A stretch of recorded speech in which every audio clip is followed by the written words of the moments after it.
आज Doubtnut app download करें। Doubtnut पर अपने सभी गणित, रसायन विज्ञान, भौतिक विज्ञान और जीव विज्ञान के डाउट्स का करो सफाया। बस प्रश्न की फोटो खींचो, एक ही प्रश्न को क्रॉप करो और तुरंत वीडियो सोल्यूशन पाओ। अभी डाउनलोड करें। नमस्कार दोस्तों, हमारा प्रश्न है कि निम्न में से उत्क्रमणीय और अनुत्क्रमणीय अभिक्रिया को छांटिए। दोस्तों हमें 4 कथन दिए गए हैं, हमें बताना है कि कौन सी क्रिया हमारी उत्क्रमणीय है और कौन सी क्रिया हमारी अनुत्क्रमणीय है। तो दोस्तों हम जानते हैं कि हमारे पास जो है उत्क्रमणीय अभिक्रिया क्या क्या होती है। तो दोस्तों हमारी जो उत्क्रमणीय अभिक्रिया होती है वो हमारी क्या होती है, ये हमारी दोनों दिशाओं में संपन्न होती है। ठीक है, तो हम कह सकते हैं कि ये हमारी दोनों दिशा में संपन्न होती है। ठीक है, तो इसका मतलब ये है दोस्तों कि जब हमारा किसी भी दोनों दिशा में संपन्न होगी, मतलब कि साम्य अवस्था में होगी। अगर हमारा अभिकारक, या फिर हम कह सकते हैं कि जब भी हमारा अभिकारक से हम उत्पाद बनाते हैं तो हम कह सकते हैं कि उत्पाद से भी क्या बन सकता है, अभिकारक का निर्माण हो सकता है। तो ये हमारा क्या होता है, उत्क्रमणीय अभिक्रिया कहलाती है। ठीक है, क्योंकि ये दोनों दिशाओं में हो रही है। और इसे हम किस तरह से लिखते हैं, उसे हम इस तरह से सिंबल बनाकर अभिक्रिया को दिखाते हैं। ठीक है, तो ये हो गई उसकी संकेत। तो दोस्तों हम कहेंगे कि हमारे पास जो उत्क्रमणीय अभिक्रिया होगी उसमें क्या होगा, अभिकारक से हम उत्पाद बना सकते हैं और उत्पाद से भी हम उसे क्या कर सकते हैं, पुनः अभिकारक का निर्माण कर सकते हैं। तो वो हमारी अभिक्रिया उत्क्रमणीय अभिक्रिया कहलाती है। ठीक है, उसी तरह से दोस्तों हमारी जो अनुत्क्रमणीय अभिक्रिया होती है, ये हमारी क्या होती है, ये केवल एक दिशा में संपन्न होती है। इसमें दोस्तों हमारा क्या होता है, उत्पाद से हम अभिकारक का निर्माण नहीं कर सकते हैं। तो यहाँ पर होगी हमारी अनुत्क्रमणीय अभिक्रिया। ठीक है, तो हम कहेंगे कि हमारी जो अनुत्क्रमणीय अभिक्रिया होगी वो क्या होगी, ये केवल एक ही दिशा में संपन्न होगी। ठीक है, तो हम कहेंगे केवल एक ही दिशा में संपन्न होगी। ठीक है, तो यहाँ पर दोस्तों हम देख पा रहे हैं कि कौन कौन सा हमें कथन दिया गया है। सबसे पहला कथन दिया गया है हमें दोस्तों, यहाँ पर हमें दिया गया है चूने की भट्टी में चूने का टूटना। तो दोस्तों हम जानते हैं कि चूने की भट्टी में अगर हमारा चूना टूट जाता है तो वो हमारे बारीक छोटे छोटे टुकड़ों में टूट जाता है। और ये अभिक्रिया दोस्तों हम कहते हैं कि ये हमेशा एक ही दिशा में संपन्न होती है। तो ये हमारी क्या हो जाएगी, ये दोस्तों हमारी हो जाएगी अनुत्क्रमणीय अभिक्रिया। ठीक है, तो हमारी अनुत्क्रमणीय अभिक्रिया का उदाहरण कौन सा हो जाएगा, हमारा कथन पहला, जो कि है हमारा कथन ए। ठीक है, तो ये होगी हमारी अनुत्क्रमणीय अभिक्रिया, क्योंकि ये केवल एक दिशा में संपन्न हो रही है। ठीक है, उसी तरीके से दोस्तों हमारा दूसरा कथन है वो है नौसादर का वायुमंडल में ऊर्ध्वपातन।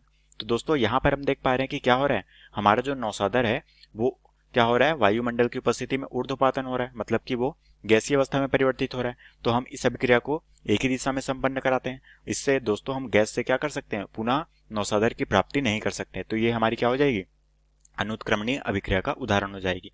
तो हम कह सकते हैं कि हमारे पास जो है कथन बी, ये भी हमारा क्या हो जाएगा, अनुत्क्रमणीय अभिक्रिया, क्योंकि ये हमारी एक ही दिशा में संपन्न हो रही है। उसी तरह से दोस्तों हमारा तीसरा दिया गया है NH3 का बंद पात्र में टूटना। तो दोस्तों हम जानते हैं कि यहाँ पर हमारा क्या है, ये है दोस्तों NH3, और ये हमारा टूटेगा किस तरह से, जब दोस्तों हमारा 2 मॉलिक्यूल ऑफ NH3 टूटता है तो क्या होता है, यहाँ पर दोस्तों जब ये टूटेगा तो किस में टूटेगा, ये हमारे नाइट्रोजन गैस पे और हमारा 3 molecule of H2 hydrogen gas में टूटेगा। यहाँ पर हमारे पास हाइड्रोजन की संख्या कितनी है, वो है 6, और यहाँ पर 6 है और नाइट्रोजन की संख्या 2 है। तो दोस्तों हम जानते हैं कि हम क्या कर सकते हैं, हम यहाँ से अगर हमारा जो NH3 है ये टूट कर क्या बनाता है, N2 गैस और साथ में हाइड्रोजन गैस। और दोस्तों जब हम N2 गैस और हाइड्रोजन गैस की अभिक्रिया कराते हैं तो क्या बन जाता है, हमारा NH3 बन जाता है। तो हम क्या कहेंगे, ये जो अभिक्रिया हो रही है ये साम्य में हो रही है, मतलब कि दोनों दिशाओं में संपन्न हो रही है। तो ये उदाहरण हमारा क्या हो जाएगा, ये दोस्तों हमारा जो कथन सी है ये हमारा उत्क्रमणीय हो जाएगा, क्योंकि ये दोनों दिशा में संपन्न हो रही है। तो हम कह सकते हैं कि हमारा कथन सी जो है वो उत्क्रमणीय का उदाहरण हो जाएगा। ठीक है, उसी तरीके से हमारे पास जो है डी, जो कि है KI में AgNO3 मिलाने पर। ठीक है, तो दोस्तों जब हम KI में AgNO3 मिलाएंगे तो ये हमारी क्या होगी, एक ही दिशा में संपन्न होगी। ठीक है, तो हम यहाँ पर इसकी अभिक्रिया देख लेते हैं किस तरह से होती है। यहाँ पर हमारा KI, इसकी अभिक्रिया हो रही है हमारी AgNO3 से। ठीक है, तो इसके पश्चात हमारा क्या बनता है, वो बन जाएगा हमारा, यहाँ पर हो जाएगी हमारी AgI और साथ में हमारा बनेगा KNO3। ठीक है, तो यहाँ पर हम देख पा रहे हैं कि हमारी अभिक्रिया पूरी तरह से संतुलित है, यहाँ पर NO3 है, यहाँ पर NO3 है, हमारे पास आयोडीन की संख्या 1 है, यहाँ पर पोटेशियम की संख्या 1 है और यहाँ पर हमारी Ag की संख्या भी 1 है। तो यह अभिक्रिया पूरी तरह से संतुलित है। और दोस्तों हम यहाँ से क्या करते हैं, ये केवल एक दिशा में संपन्न होती है, ठीक है। तो हम कह सकते हैं कि जब भी हमें Ki और AgNO3 की अभिक्रिया कराते हैं तो हमें क्या प्राप्त होता है, Agi और साथ में KNO3 प्राप्त होता है। और दोस्तों इन दोनों की अभिक्रिया कराने से हमें ये अभिकारक, या फिर कह सकते हैं कि हमें अभिकारक से उत्पाद प्राप्त होता है, बट हमें उत्पाद से अभिकारक प्राप्त नहीं हो सकता, क्योंकि ये हमारी क्या होती है, एक ही दिशा में संपन्न होती है। तो हम कह सकते हैं कि हमारा जो है कथन डी, ये हमारे किसका उदाहरण है, अनुत्क्रमणीय का उदाहरण है।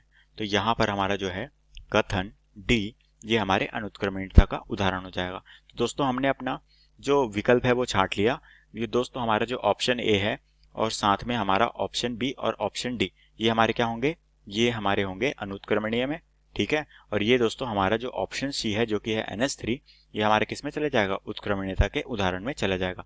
और दोस्तों में यही प्रश्न में पूछा गया था जो कि हमारे प्रश्न का उत्तर है, ठीक है। तो आशा करता हूं दोस्तों आपको ये प्रश्न समझ आया होगा। धन्यवाद। कक्षा 6वीं से 12वीं से लेकर नीट, IIT, JEE वो एडवांस के लेवल तक 1 करोड़ से ज्यादा छात्रों का भरोसा। आज ही डाउनलोड करें डाउटनेट ऐप या व्हाट्सएप करें अपने सारे डाउट्स 8400 400 400 पर।